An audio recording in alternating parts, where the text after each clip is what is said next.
the 11 Dubcast. I'm Johnny. He's George. 5-0. Woo! So much to 500. celebrate. Yes. Thank you, Ohio State, for making the 500th, allegedly, episode of the Dubcast Extra special. extra special. Thank you so much, Ryan Day and company.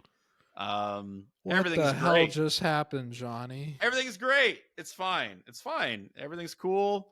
Ohio State's going to go out and they're going to win their first round college football playoff game, which will then propel them to a national title. And we'll forget all about this. And it never happened. I feel like there was a rupture in the space-time continuum, and I fell into some kind of alternate false reality that I should not be living. We got like quantum leaped into the reality where like Michigan just like kicks Ohio State. Yeah, like this is the start of a TV show where the end game is for me to get back to the time in which Ohio State actually beats Michigan. You know what's funny? You know how the original quantum leap ended? The guy never gets back to his original time. Oh, great. He got canceled, and they put a card at the end of the final episode saying like he never returned home. And nice. Like, geez. So this is the reality we're stuck with and condemned to now. Well, the only thing is when you're in a crappy reality, the best thing you can do is just try to make it better. And that actually is the subject of threat level this week. And I'm talking a little bit about how Ohio State can kind of go about that and maybe some of the pitfalls of some of the solutions people might have for it.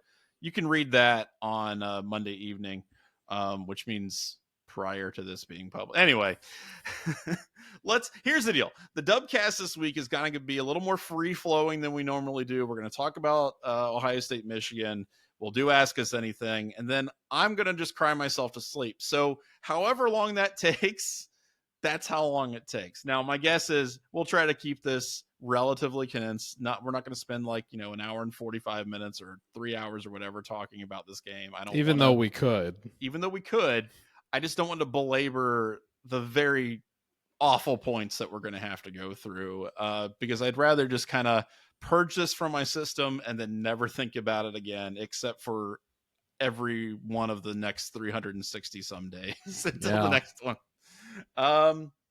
All right, so Michigan beats Ohio State 13-10, and probably, I would say this is probably the worst loss, at least in terms of like embarrassment relative to expectations, since the mid '90s. We talked about this a little bit before we started recording, George, and you don't really remember '96, but I do. I was 11. And I was very excited for that Ohio State team. And then a guy named Tim Biakapatuka kind of just ruined my adolescence. And, the thing is, in the 90s, you almost expected it. Ohio State was so bad against Michigan for so long that you were just kind of like, okay, well, this is how it is. And then you were just, every new year was looking for a new way to just get, a wedgie from that team up north. This didn't feel like that. This felt like a game that Ohio State, I don't want to say had in the bag because you could never really say that about Ohio State, Michigan, but they were damn near 20-point favorites, right? This is it was obvious team. What they needed to do to win. Yeah. Well, so this is a bad Michigan team. Ohio State is much better than them on paper. There's really only one way you can lose to this Michigan team, and Ohio State and Ryan Day specifically and Chip Kelly decided to do exactly that one thing and just do it the entire game. So I kind of want to start with that because I want to kind of gauge your reaction to how you feel about the outcome relative to other Michigan, games. And then also maybe just how are you feeling about the general state of the coaching for Ohio State right now? What I'm feeling is unfamiliar. The last 3 years, every loss to Michigan has been devastating. And I said at the beginning of this year on this show that I had much more conservative expectations for this team relative to everybody else that was saying best defense in college football, national championship or bust. And granted, Buckeye fans are like that almost every season in recent memory. But my goal that I said from the very beginning of the season was just beat Michigan, rectify the wrongs. Everything else is gravy for me. Right. And that only became more intense as the season went on and Michigan proceeded to fall from grace. One of the most popular episodes that we did of the show this season was actually during the bye week, when we got to sit back and laugh at the Yeah, that's all we situation did. that Yeah. Michigan fans were in Right. after the Illinois game, watching their team self-destruct. And granted, they went away from Tuttle shortly after that Mhm. game and went back to Warren, who was the guy that should have always been their quarterback. And you wonder how differently their season would have gone if they had just committed to Warren from the early jump and ran with that. They probably could have, I think, at least salvaged one, if not a couple or more, of the games that they ended up losing Mhm. without him actually playing quarterback. But we were in a position going into last week where it's like you said, they were 3 touchdown favorites by most people's estimation. This was one of the most lopsided projected Ohio State Michigan games going either way in quite some time. I did not feel devastated by what happened. I am instead disgusted and embarrassed. I stop short of saying humiliated, because I don't actually have to deal with the direct emotional weight of the loss in the way that the players and the coaching staff do. I mean, I didn't even realize this until today when it was told to me, but apparently Ryan Day's family was openly weeping on the sidelines in wake of the result. Mhm. Those people are the ones that are actually dealing with the humiliation of this, and I can be respectful of that. But in light of everything that I've said about Michigan this season on this show and my identity as an Ohio State fan, I do feel wholly embarrassed at what just happened. And I am disgusted at what just took place. This was a very, very winnable game, in spite of the fact that so many things went wrong for Ohio State. Yeah. I spoke about how I said this in the staff scoring preview, and I think I even talked about it towards the end of the show last week. I see this going one of two ways early on. Either they commit to Will Howard throwing the ball and the game gets out of hand very, very quickly, or they do what they've typically done in a lot of their recent performances, even against teams like Northwestern, where they absorb the best blow from their opponent early and the game is closer than most people expect in the first half. They figure out what they need to do and what their opponent is going to give to them during that stage, implement it into their second half game plan, execute it in the third quarter, and put the game away in the second half. And that was still very much in play based on how the first half of this game went, in spite of how it ended. But the second half was truly horrific to witness as a fan. It was it completely, to the point that it completely soured my opinion on Ryan Day leading this team going forward relative to achieving the goals of a national championship or consistently beating Michigan. I would have felt more comfortable defending Ryan Day if they had won yesterday and then lost the conference championship and then lost in the first round of the college Oh, of football course. playoff. Yeah. Because then you're actually playing teams that are good. Yes. I mean, that's really what it kind of boils down to, is that this was a very, very beatable Michigan team. You find out before the game that Colston Loveland's out, so they don't even have their primary wide receiver target. And even looking at the box score, you can talk about Davis Warren, right? Like, Davis Warren had a terrible game. He was awful. He was what? He was 9 for 16 with 2 interceptions and a total of 62 yards passing.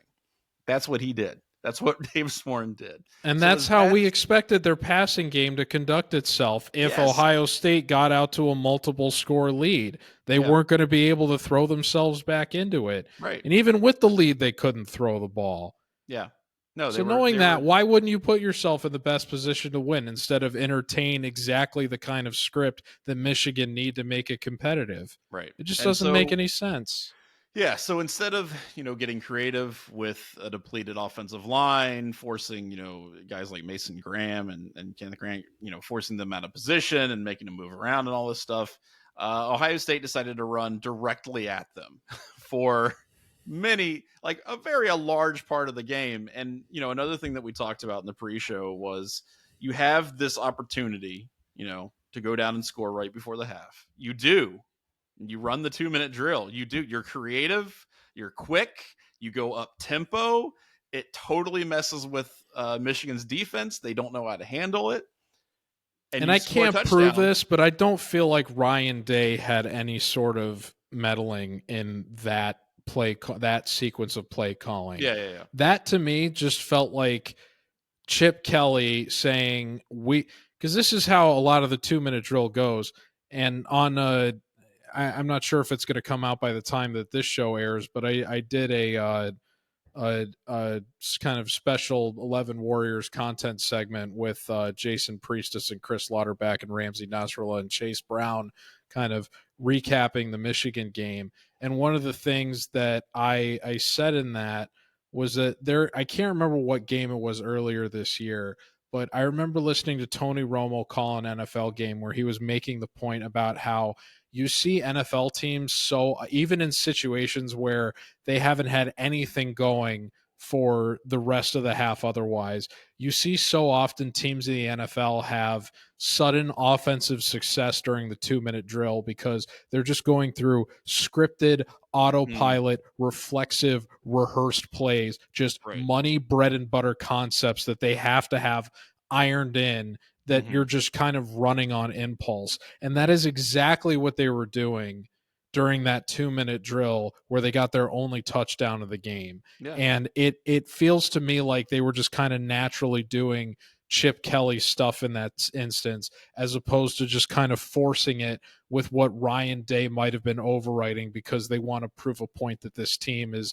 tough, that doesn't need to be proven, and is really just to the detriment of the game plan. I feel Right. like the most offensive success they had yesterday is primarily attributed to what Chip Kelly has been orchestrating within this offense the rest of the year. And that's why I'm more forgiving of him for what took place yesterday than I am of Ryan Day. Well, specifically, I think what they really needed to do was tempo. And one of the things that I was thinking about, before we gave our predictions for this game and everything like that, is that you're looking at two teams that have some of the fewest plays per game among them, between them in college football, right? And with Michigan, I think that's a consequence of basically not having a functional passing game. You know what I mean? And so they're running the ball all the time. That's just what they have to do.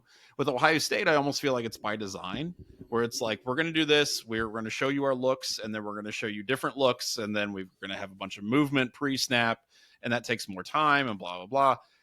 But when you're getting in I called it a rock fight. When you're getting in a rock fight with a team like this that has a vested interest in shortening the game as much as possible, you can't play into their hands. You cannot do that. You have to mitigate the fact that they're going to ask you to they're going to try to force you to only run like 20 plays and a half. That's what they want.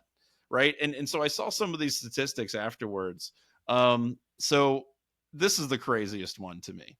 And mostly, I think time of possession is kind of a whack stat. It doesn't really tell you a whole lot. This time it does. No, it was offensively bad yesterday. So this is from Scott Bell on Twitter. He said, after Ohio State's missed field goal late in the third quarter to keep the game 10-10, here's how both sides played the rest of the game out. Michigan ran 27 plays for 134 yards. That's not very good. That's still not very good yards per play, but that's, whatever. 15 minutes and 1 second time of possession. Ohio State ran 7 plays for 10 yards, 1 minute and 57 seconds. That is the end of the game. That's it. You had basically, for your Ohio State, you got one shot. And if you mess that up, Michigan's just going to suffocate you to death. And that's what they did the past several years with much better offenses. But that's how they play football. And again, it's another example of Ryan Day and Chip Kelly and Ohio State playing directly into the kind of game that Michigan had to have them play to keep the game close. And despite that, you're 2 missed field goals and then a back-breaking interception away from making it, essentially out of reach for Michigan early in the third quarter. And that's what's crazy about this, because despite all of this crap, despite the terrible game plan, all this other stuff, Ohio State still should have won the game. They missed 2 very makeable field goals, and if they make that, then that's it. That's game over. So I will say I don't agree with you that time of possession is an empty stat, because I think that it is a necessity. If you are a transparently worse team than your opponent and you are trying to spring an upset, in almost every circumstance, the other team has a better offense than you. right. And the way that you have to beat them is by keeping that offense off the field. And so I think I don't think that there's ever been this is just me spitballing, but I based on just what I know about football, I'd feel pretty confident in saying this. Barring a situation where the team favored to win committed more than 5 turnovers, I would be very surprised if there's ever been an upset in college football where the favorite by 3 touchdowns or more has ever won the time of possession battle. Mm-hmm. In every case, you need the team that wins to play. They need to turn it into a Ferenc ball Iowa football game. You're not seeing a lot of shootouts between like number 2 teams in the country and unranked teams. No, we need the most absolutely, except for, Purdue, Ohio State in 2018. But again, those are the exceptions, not the rule. You need the most ugly, abhorrent, offensive to all 5 senses game of football possible in order to win in situations like that. And that should be obvious to you if you're Ohio State's coaching staff and you're game planning and saying, okay, this is exactly what we need to avoid getting dragged into if we want to win this game convincingly. Yeah. How can we put ourselves in a position to do that? If we find ourselves in that position, how can we get ourselves out of that? They figured out how to get themselves out of that at the end of the first half and went into the locker room with an even score. And it was like they completely forgot. It's like they went, how people say like, oh, it's nothing, the games, you got to treat it like it's nothing going to the second half. It was like they treated it like the game had just been reset and they didn't learn anything. Yeah. As opposed to recognizing like, oh, we played almost the entire first half from behind because of self-inflicted mistakes. Maybe we should do something different in the second half in order to ensure that doesn't happen again. And then they never scored any more points after that. Yeah. It was inexplicably bad coaching in a very rare way that I've seldom seen from not only Ryan Day, but this program generally. I said yesterday, I really, really struggle to come up with more worse losses to stomach than this one. And I was someone who, my last game in college that I attended at home was the Michigan State game in 2015. It's pretty bad. The Purdue game in 2018 was horrific. That was the only game I ever saw them lose at home, because I didn't go to the Virginia Tech game. Otherwise, I never saw them lose at home the entire time I was in college and was very spoiled for it. And thankfully, I got to go to the Michigan game the week after that, where they posted like 350 rushing yards. Anyway, the only other 2 games that I could think of that were in the same realm of me feeling disgust, not devastation, but disgust, were the Illinois game in 2007 and the Clemson game in 2016. Those are the only 2. Yeah. And I think the Clemson game might be a little bit worse just because they got shut out. But even then, that was a good team. I don't even know if they were expected to win that game. That has more forgivable circumstances around it than what just happened. this result against this Michigan team, given how much important context we frame the game around relative to not only setting the narrative in the rivalry relative to the last 3 years and the Connor Stalions stuff, but also you have to recognize that Michigan at this point, short of the Bryce Underwood news, is at a low point in their program, and you need to step on them while they are at this low point. What you just did in a season that was universally agreed upon to be a lost season for that program, you have given them a reason to look fondly back on this year by 100%. allowing this win. And And that they is can recruit off unforgivably of it. bad. They can recruit off it. They can do all kinds of stuff with it. They've got a billionaire, putting the money in the money machine for them. I mean, that the thing is like, I don't know. I mean, the problems that Michigan have do not magically go away as a result of this win. I mean, they're going to lose that defensive line after this season. They'll either be starting a true freshman at quarterback or someone who has almost no experience at quarterback next season. So that's cool. They're losing. So's Ohio State. Well, I know. No, tell me about it. I'm not. We haven't gotten to Ohio State's problems, but my point is they're not going to be a good team next year. They might actually be worse. But it doesn't matter because they beat Ohio State. And that's what we always say about this rivalry, right? Like, it doesn't matter what happens before it. If you get that win, it makes everything after it look so much better. And I don't know. It's the kind of result that galvanizes a program. It does. I don't disagree with that at all. And I will also say that for me, like, it really is since 96. I think it's the worst loss to Michigan. I don't know if it's the worst loss, period.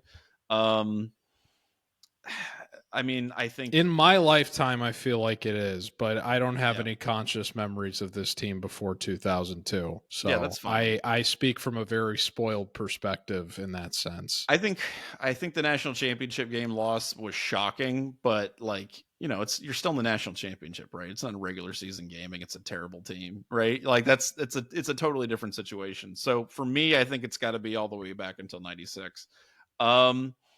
Another thing that we have to talk about, and I know this is kind of like the immediate reaction that everyone has to something like this, but like, what's going to happen with Ryan Day? Does this mean he's fired now? Is he Ross Bjork had this very tepid endorsement of him earlier today, where he's like, yeah, he's still our coach. We're still behind him. Yeah, which is like absolute rat poison.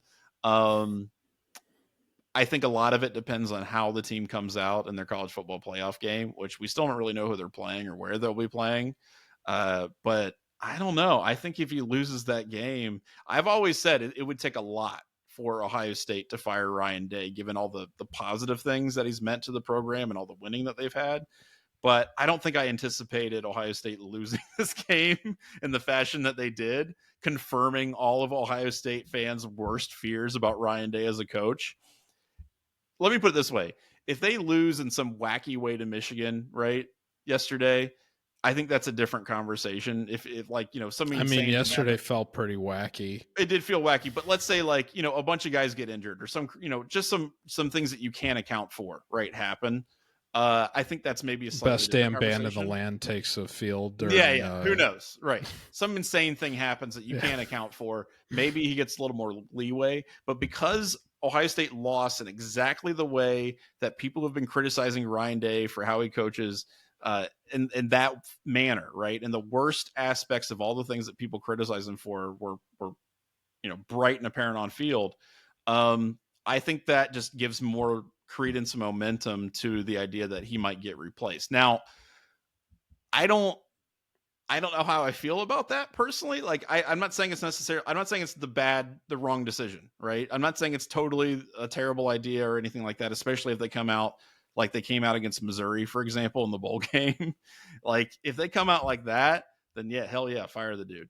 But I will also say, and this is another thing I'm going to touch on in threat level, we have this assumption that it's like, okay, well, we bring in a guy to beat Michigan, so everything will be fine. Michigan was only that barometer of the value of a program because Michigan was good. If Michigan's bad, that doesn't mean anything, I mean, it means obviously something because of the rivalry, but beating Michigan doesn't mean you're a good program. It just means you beat Michigan.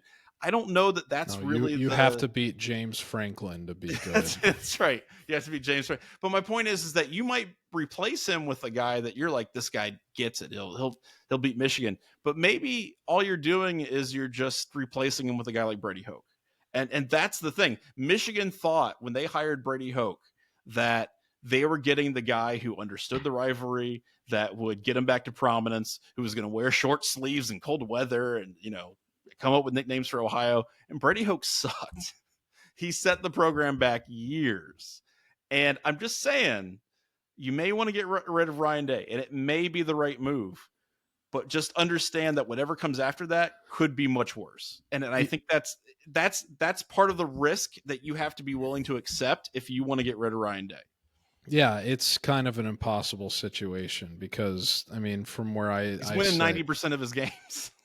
Yeah, I mean, but this is an important thing to consider if you do want to remove Ryan Day, is that who do you replace him with? And there's a lot that goes into dismissing a head coach further than their buyout. There's recruiting relationships, there's staff turnover, roster turnover. Now, do you hold on to Brian Hartline if he goes? Right. I don't know. There's a lot of factors that you need to consider in terms of uprooting the guy at the head.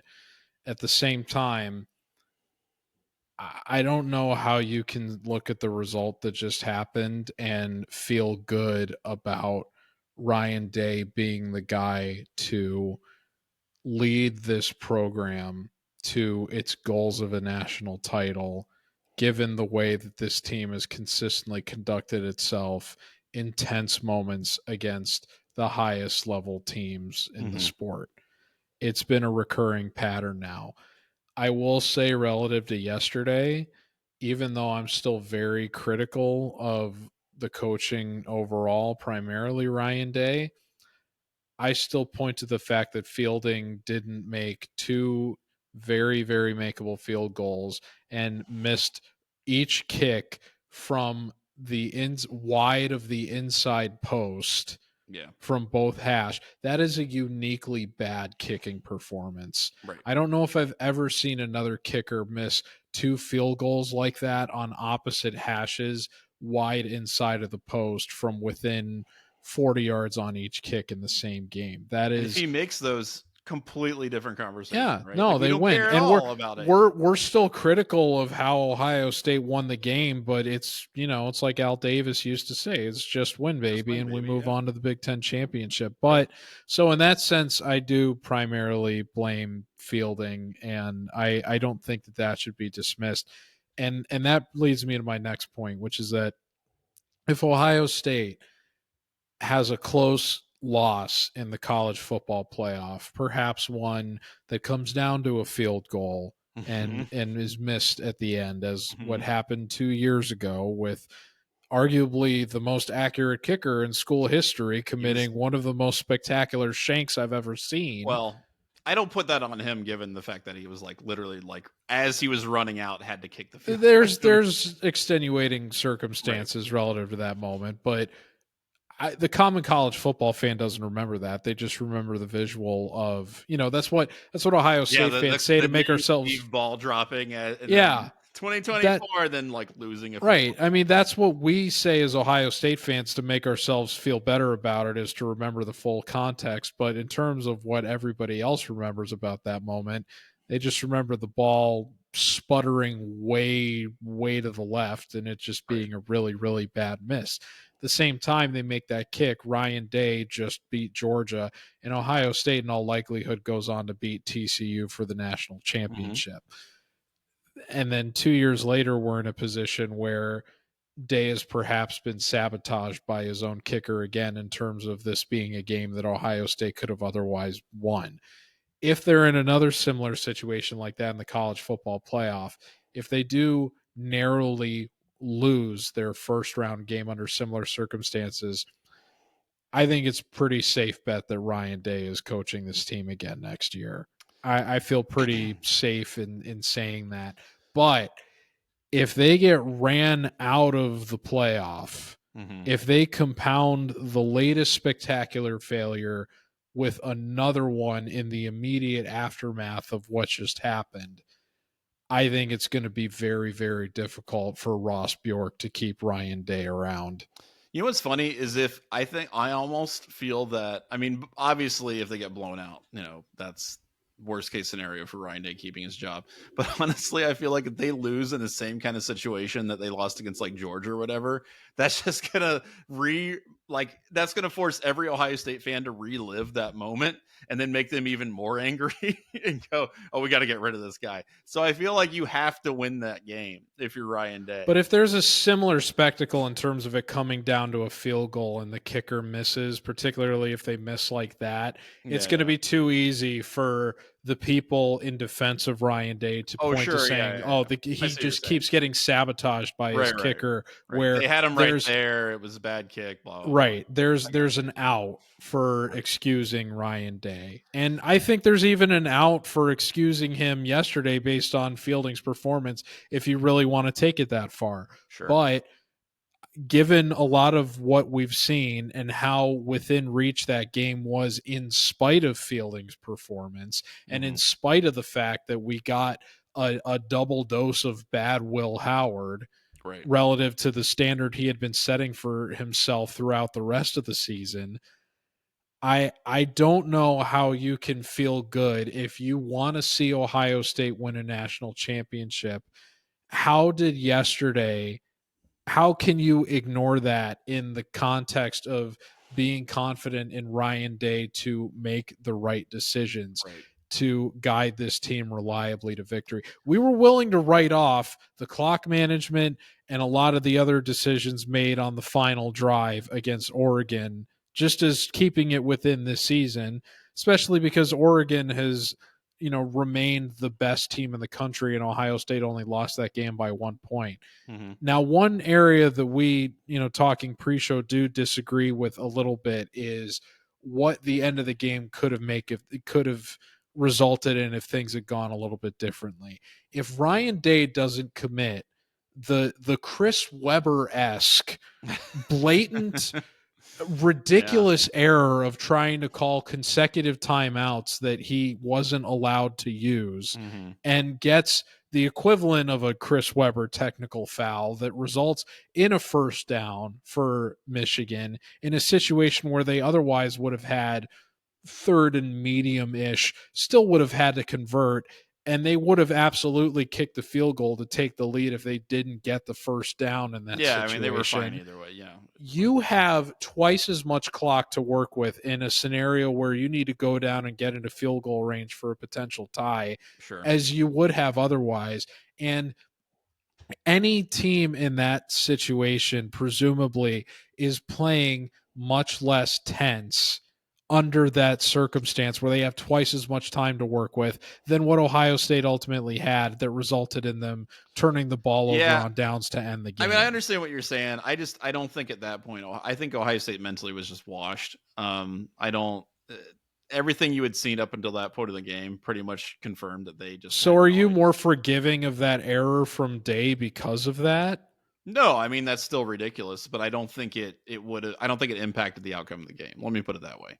I think they still would have turned the ball over in downs. I don't see them scoring there just because I think they had like one first down in the second half, something like that. Like they weren't going to suddenly turn into a team that like knew how to play offensive football after playing the way they did prior to that. I will say this is another thing that I do want to mention. Speaking of Will Howard, I mean, he took a giant hit. He had to come out of the game. He came back in the game. He was asked after the game, like, were you concussed? And he basically would not confirm whether or not he was. I don't know whether he was or wasn't, but what I will say is that he did not fully clear concussion protocol. He should not have been put back into the game. And I understand why they would want him back in the game. I understand why he would want to be back in the game. Brady Hoke did something similar where he put a clearly concussed quarterback back in the game and opened him up to injury before finally withdrawing him like a couple series later.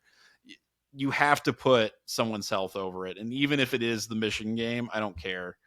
Will Howard, if he was concussed, and again, I don't know, I'm not a doctor, but I do know that, he was looked at and was asked about it and would give conclusive answers. If he went back in without being completely fully cleared, then that's, to me, a reason to fire Ryan Day just as much as any of the losses or anything else like that, because I think that's absolutely wrong. And I really hope that's not the case, because you have to put player safety over pretty much everything else, and especially when it's a situation like that. So I hope that isn't the case. I think we might, learn more about it. I think that if what you're hinting at is what happened, we're not going to learn more about it. Well, yeah, that's actually. true. Yeah, that's a good point. To be honest, I don't want to forgive it, because what you were saying from an ethical perspective is 100% accurate.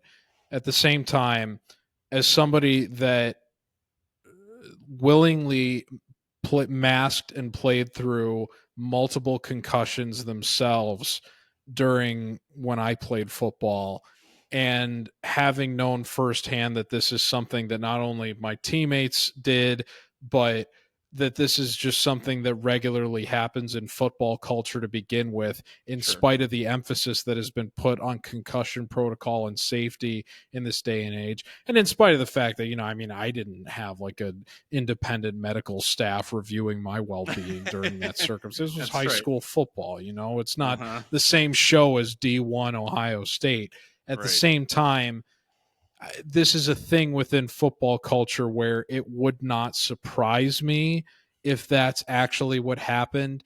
And, if you're making the decision of, the player in almost every circumstance is going to tell you that they're fine. Oh, of course. Yeah. If they're hiding it from you, I want to be careful about how I say it, because I don't want to say that I'm forgiving of what happened. Sure, yeah. I can at least understand how the circumstances like that would take shape, because it's something that happens literally all the time at every level of football within so many different teams. Yeah, and like I said, I don't know for sure that that's the case. I hope it isn't. But I also think that I don't know. I think where there's smoke, there's fire, and you've got a pretty keen sense of smell in this case. Yeah, the lack of a clear answer about that really bothers me, I guess, is where I'm coming on that. Last thing I want to say here, and then we'll get to Ask Us Anything. We do have to talk about the fight at the end of the game. We don't have to dwell on it. It was obviously terrible. I mean, guys are getting pepper sprayed.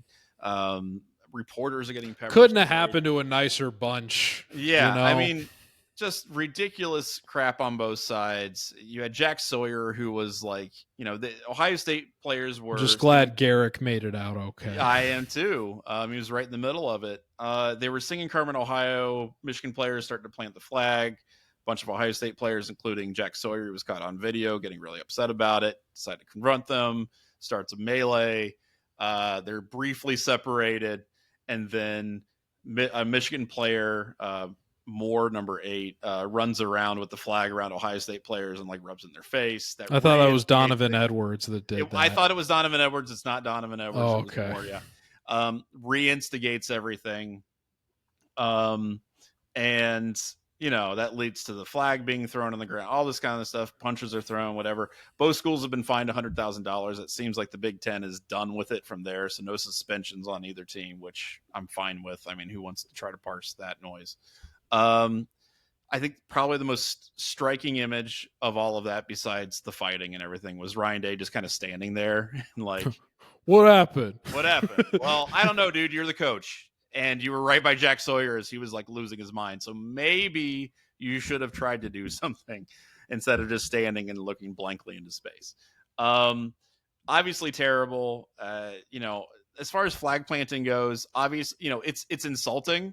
But if you're really upset about it, beat the team that's going to do it. Like, I don't think this isn't, I don't know. People are treating it like this is some huge affront to somebody's manhood or whatever. It's like ridiculous. They need. I couldn't believe what Gus Johnson was saying while it was happening. Yeah, he's talking about like Michigan, have some class. Win with some. It's like, dude, do you know what this rivalry is built on? Yeah. Like, where do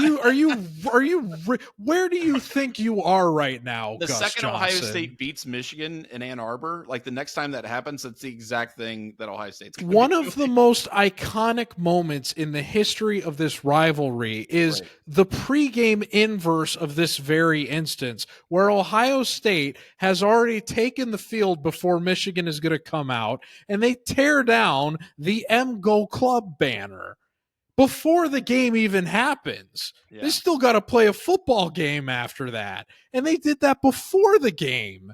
Yeah. And we look back fondly on that as Ohio State fans and as one of the it speaks to the hatred and the bad blood of the rivalry. It's ridiculous that you can't look back fondly on that moment in the rivalry and then be offended by what happened That's yesterday. Right. And then react with disgust by No, it's inherently hypocritical. I have no problem with them making a scene of the fact that they pulled off an upset that salvaged an otherwise miserable season for them. They deserve to celebrate in that fashion. I was more offended when Baker Mayfield tried to plant their flag for Oklahoma after the second game of the season in the middle. It's like, we have no beef with you. Why are you going this far against us? It's like, we don't even Baker, you might want to make a lot of friends in this state someday, man. You shouldn't be conducting yourself like that. That's right. No, I mean, I'm with you. If you want to prevent a team from doing that, beat them on the field. Yeah, I don't know. I do think Gus Johnson was overreacting. I also think a lot of Ohio State players overreacted, and I'm just grateful they intercepted the attempt to do it.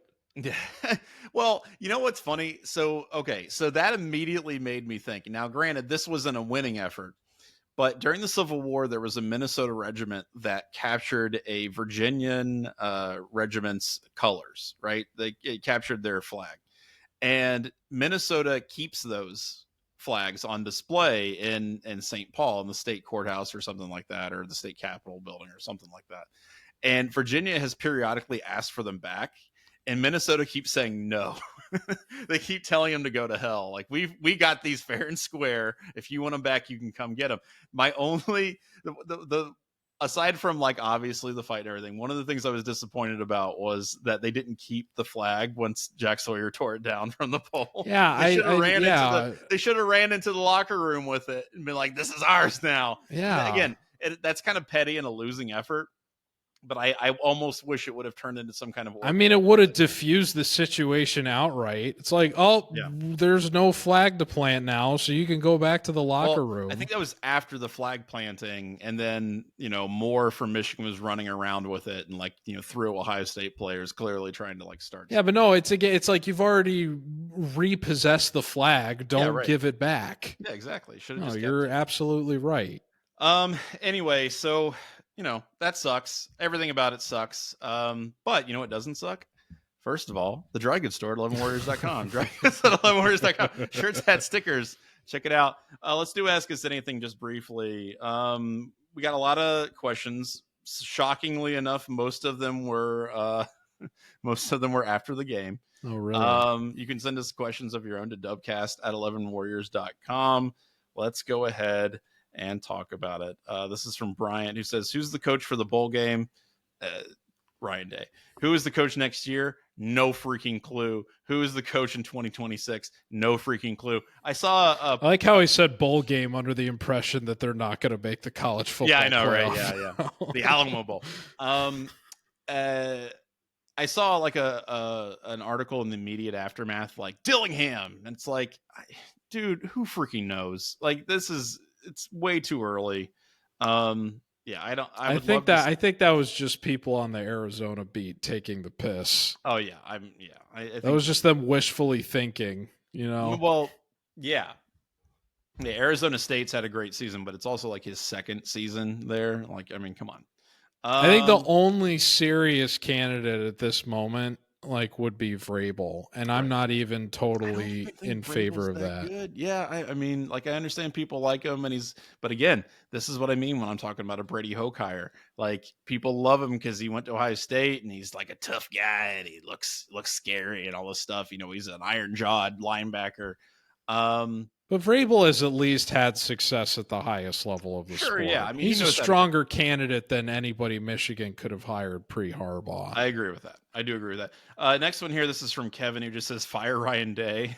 It's not a question, but I get it. Um, uh, this is from Joe 513. So, hey, by the way, appreciate it, fellow SOB, Southern Ohio boy, Southwestern Ohio boy. I am also from the 513. Obviously, I am distraught like everyone else, but fire Ryan word. Day? It's a good word. He literally just wrote "Fire Ryan Day?" ?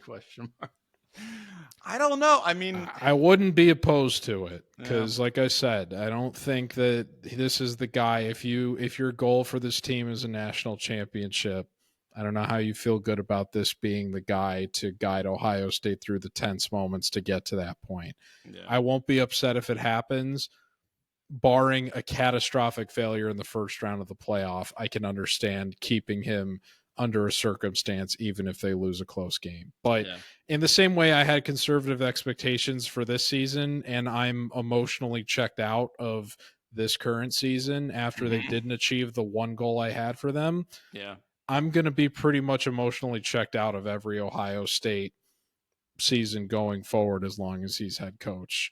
Relative to wanting to see them win a national title, I will be pleasantly surprised if it happens, because that's better than the alternative of being let down the way that I was after this Michigan game. I don't think I'll get to the point where it was with like Chris Holtman, where I was just kind of like, all right, basketball exists.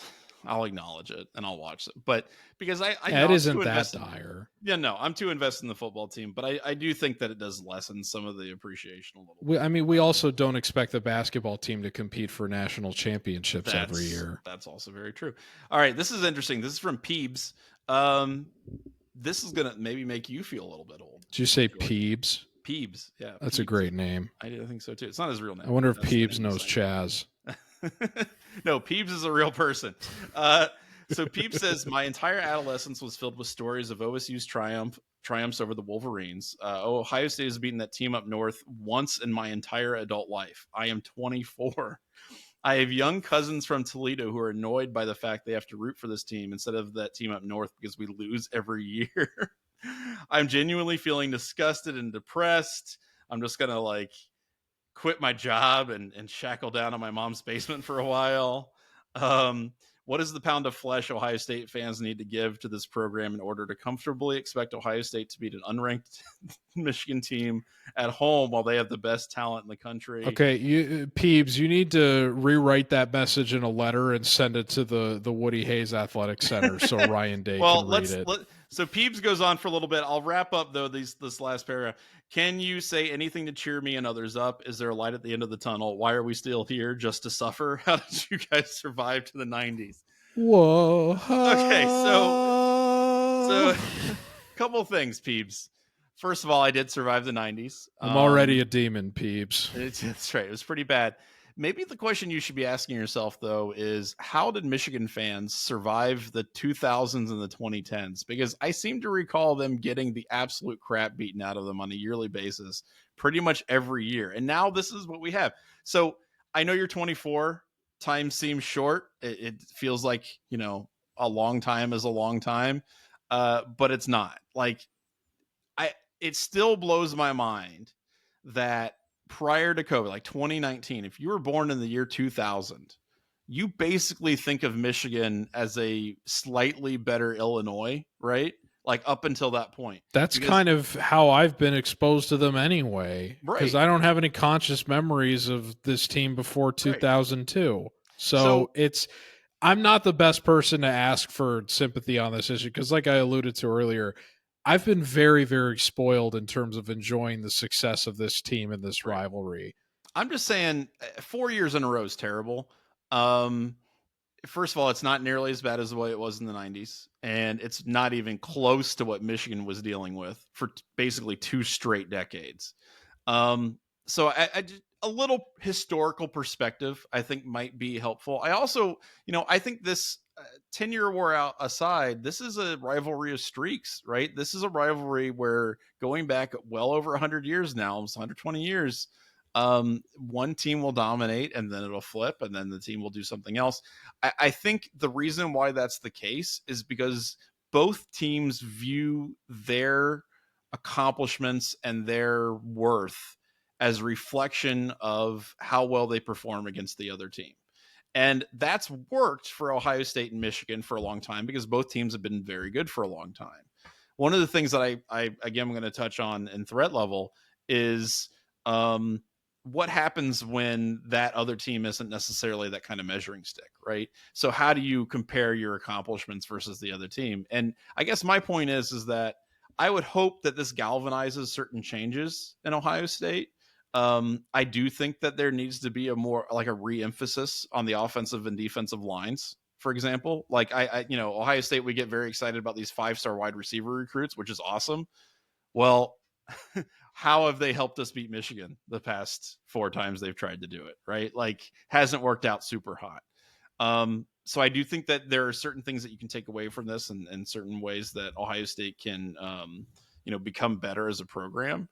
But again, for me, it's keep everything in perspective because it really is. I mean, it's a long, long life, hopefully, that you have for this rivalry, and things can change dramatically as we've seen. So I mean, you got to look at the flip side of this, which is that can you imagine how devastating pre-COVID this was for Michigan fans to have to sit through? Oh my God. I mean, I remember, like I alluded to the last home game I attended in college being 2015 Michigan State.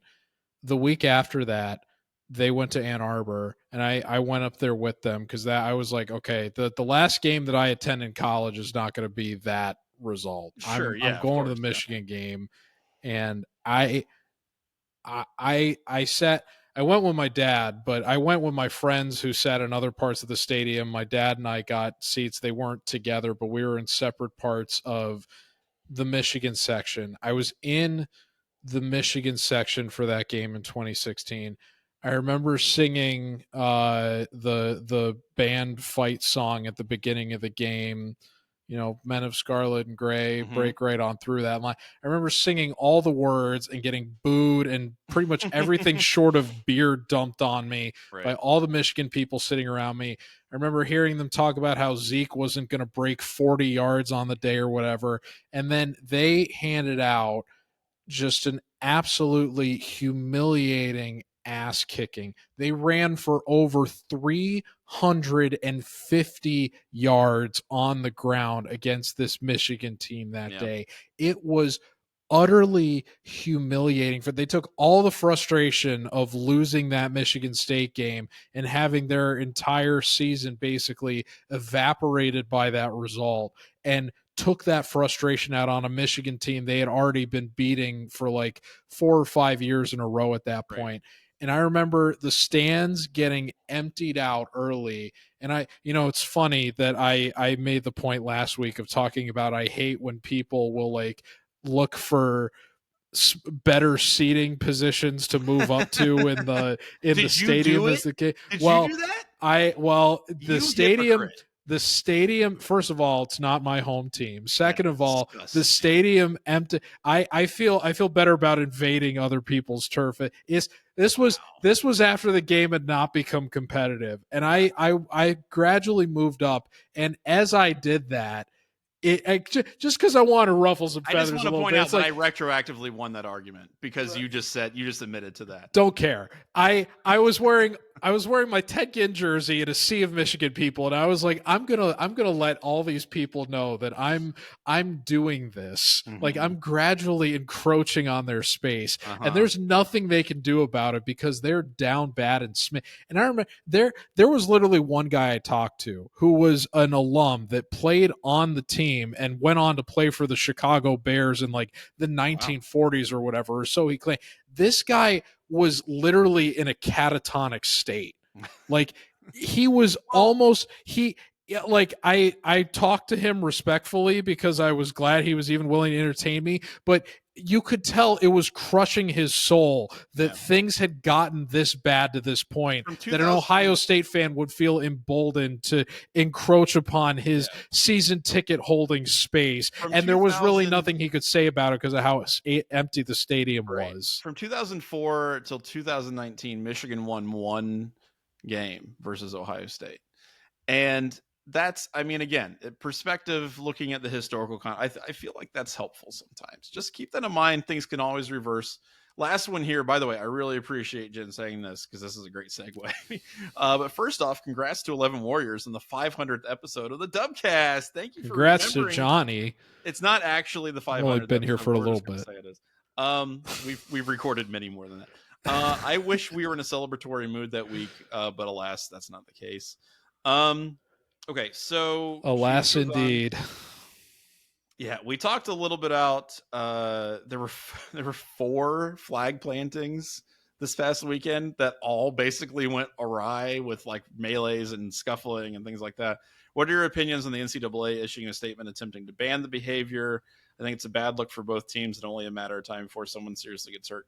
It is disrespectful. I think that players have decided that that's just not going to happen anymore.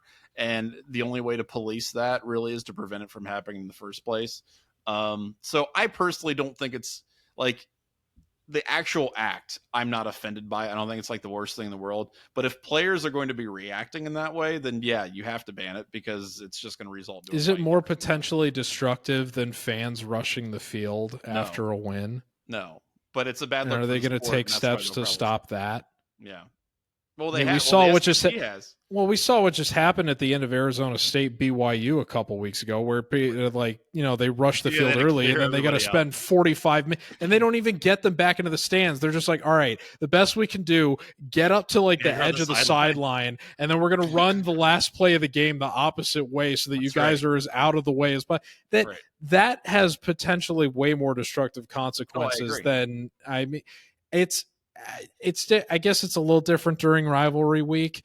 I personally feel like if you're not going to outright like protect the field after the game from all bad behavior, and I hesitate to call rushing bad behavior because I understand it's supposed to be in good faith and spirit, but unfortunately we're getting to the point where students are getting ahead of themselves and just kind of rushing the field anyway. But one of my fondest memories of playing high school football was we were playing a team that beat us the year before 64-2. Mm-hmm. And we were very confident that we were going to beat them in this follow-up year. And we got wind from, this was back in like 2011, 2012, when, this was like big Twitter era, when Facebook was still the primary like means of social media communication, and Facebook groups were all the rage. And we got wind from the other team's Facebook group that they had been calling us cake eaters. Oh wow. Like that's how they had been referring to us in the off season. And they were having this big, it wasn't quite homecoming, but it was supposed to be a big showcase event for their like athletic teams and whatever they were going to be. And then we went to that and we beat them 20-0 on their field. Mm-hmm. And then after the game, we all met at midfield, and one of the parents brought us out an enormous cake, and we sat on their field and ate cake as they had to walk off of their field. I'll say and that is like one of my fondest memories of playing high school football. Because I 100% endorse that, because first of all, that's so much funnier than planting a flag. Like, and that is my point, is that you cannot outright ban on-field antics after a win, but there are more creative ways to go about celebrating your victory than just mimicking Baker Mayfield after beating Ohio State. Especially on like an artificial turf field. Yeah. Yes. That's a great point. Also, Jen adds, do you have any good jokes heard any good jokes lately to end on a positive note? Oh, I have one. A photon walks into a hotel and the concierge says, hey, do you have any luggage that I can take up to your room? And the photon says, no, thanks. I'm traveling late. Hey. Wow.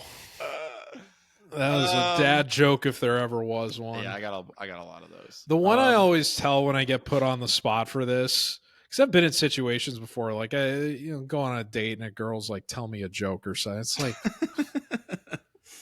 what is this, a test? Yeah, But the one that I yes. yeah. But the one that I use that has never failed is this one, because it's it's playfully intelligent Okay. humor, social commentary. I feel like I've maybe even said this on the show before. Okay. What do you call a person that speaks 3 languages? I don't know. What do you call You call it, well, the word is trilingual. them? That's not the joke, but I'm glad that you laughed at it.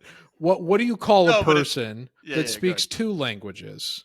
I don't know. What do you call them? Well, you call them bilingual. There you go, bilingual. Okay. Right. So what do you call a person? Assuming this is the joke, George. I'm sorry. No, this is the I know setup. what bilingual is. Here comes the punchline. What do you call a person that speaks 1 language? Monolingual. No, you call them an American. All right, there you go. There it is. There it is. There it is. It's a good joke. And I'm sure all of our international listeners, of which we actually know there are many based on the audience analytics for the Dubcast, will appreciate that joke I just told. Yeah. So there you go, Jen. Yeah, I like that one. That one's good. I'll probably use that. Last thing we got to do. So here's the deal. It is Dubcast 500, and I feel a little proud of that. Like, I feel, like you should be very proud, Johnny. Look, the Dubcast started in 2011. Luke Zimmerman, I don't know how many of you guys remember him. He was with the site, and I had just joined probably 6 or 7 months prior to that. And maybe, I guess that's not true. I guess it would have been a year prior to that. But anyway, I was like, hey, there's all these other cool college sports podcasts and stuff. I was listening to the Blackheart Gold Pants guys, they're now Go Iowa Awesome. Amazing podcast that they had. Every Day Should Be Saturday. I was like, wow, their podcast is really cool. Why don't we have a podcast? I think that's a cool idea. And so Luke was like, that is a good idea. Let's start doing it. And Luke Zimmerman, Sarah Hardy, Michael Citro, Andy Vance, Bo Bishop, and of course, the amazing George Eisner. You guys have all contributed to the 11 Dubcast. It's been a lot of fun. I've really enjoyed it. Hopefully we'll do 500 more. I swear to God, if I'm here for 500 more. I'm going to be. Don't hand it off. I don't want to do it without you, buddy. That's fine. Anyway, George, you were nice enough. I'm here. Well, real quick, I'm here until you kick me out. And let me just say also that I haven't even been here for 100 episodes yet. I think it's barely been around 75 or something. That's that. Good work. It's been about a year and a half. But after I got to 11 Warriors in May of 2021, and I took over last year, almost right up at what would have been my 2-year anniversary with the site, I believe.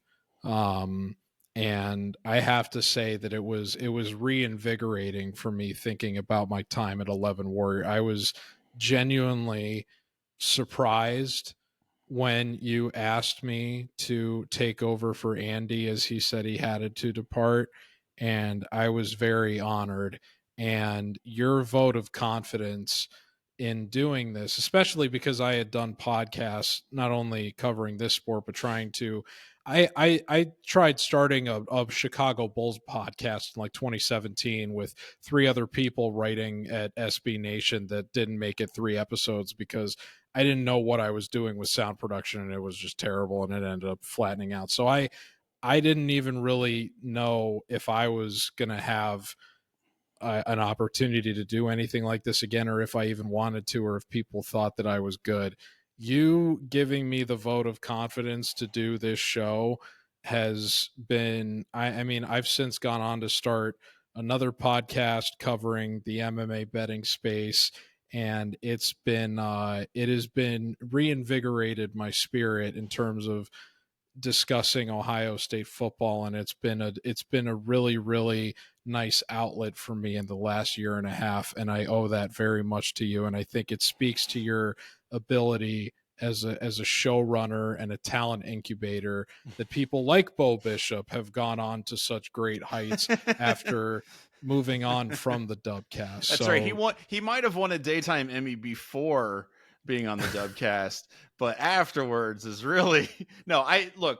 George, the great. I'm very grateful to you, Johnny, and it's been a lot of fun. I appreciate all the kind words. You've done an incredible job. I really enjoy doing this with you. Especially like we pivoted to video. Now people can see what we look like. That's a whole crazy thing. Which you were very excited to do when it first got brought up. You were kind enough. You have given me this amazing gift. We had to celebrate, so I got you a present. Congratulations on 500 episodes of the 11 Dubcast, Johnny, for your co-host George. This is incredibly nice of you. I'm going to open it up. I do not know what's in it. I did not expect to get anything. It's like I said, very considerate of you. So we're going to open it up on air. And I'm going to have to give the full context of this when you finally realize what it is. Some packaging, some wrapping. It's crunching. It's blue. Okay. Oh, okay. All right, what do we got? Oh, God.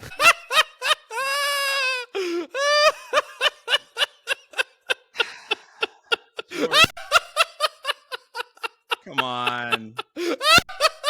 Well, now I don't have a choice. Now I don't have. That's right. Okay, so Johnny, in every other episode of the 500 episodes of the 11 Dubcast, he will tell you to go rent video games from your local library instead of buying them. Correct. Which works in most cases, but there's a lot of games where you need to invest more time than that 2-week rental window allows. And so Johnny conveniently used that as an excuse to not get far enough into Elden Ring to where he could actually enjoy what is literally the best video game that has been released within the last 5 years. And so I took it upon myself as his very generous co-host to in the same way that the Tarnished is guided by grace, I must guide Johnny towards seeing the light of playing this one. This guy will sink